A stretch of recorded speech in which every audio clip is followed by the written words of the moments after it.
I finished medical school in 1993. So I went to UCLA, and then I did my residency from 1993 to 1996 in family medicine.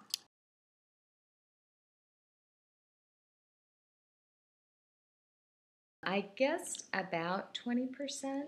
A lot of the women with unplanned pregnancies who decide that already know they're going to terminate the pregnancy wouldn't necessarily come to see me. They usually contact our OBGYN department directly. So, and unplanned doesn't necessarily mean unwanted. Right. So for some women, they wished, are fine. It's just earlier than they had planned to get pregnant, but they adjust to that and it's fine. And then for other people, it's unplanned and unwanted, and they have to make those decisions in terms of what to do with the pregnancy.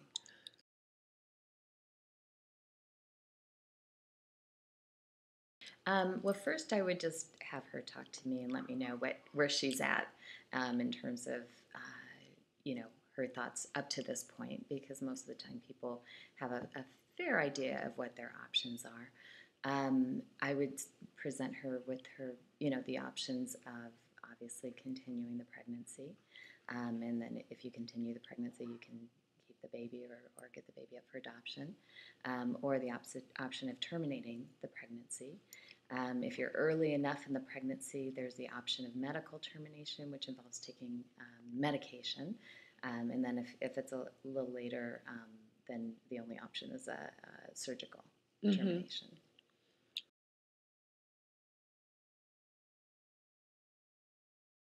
Very low risk of complications. So I don't know that there's that the medical termination has a significantly lower risk. The surgical terminations are actually very low risk as well when done for early first trimester. About the options, actually, it's important. One thing to know in general is that continuing the pregnancy is, of course, higher risk, right, in terms of potential medical complications for the woman, and also and some risks for the babies that are higher with teen moms.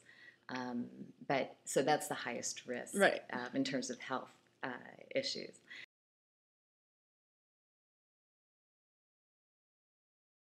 It would depend, on your medical coverage and those sorts of things. Prenatal care and delivering the baby would be the most expensive, but in general, you're going to qualify for Medi-Cal, or there's programs out there that are available. So in general, I think cost should probably be a secondary consideration, right, is what I would emphasize, because usually you're going to find a way to be able to work it out. The people that I see all have insurance coverage, so that isn't necessarily a significant issue. But the most expensive option is certainly, in terms of the overall cost, is appropriate prenatal care and delivery, and there's always some risk of needing a C-section, or a risk that there might be illness of the mom or the baby that can get quite expensive.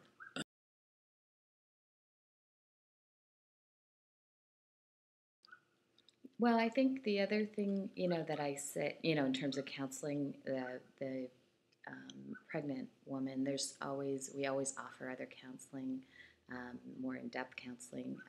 I really emphasize, if it's appropriate, to try to include the family, talk to the parents if it's a teen mom, or a teen pregnant woman, talk to a partner if it's appropriate, but ultimately the decision is hers, and she has to feel comfortable and that she's making the right decision for herself and her future.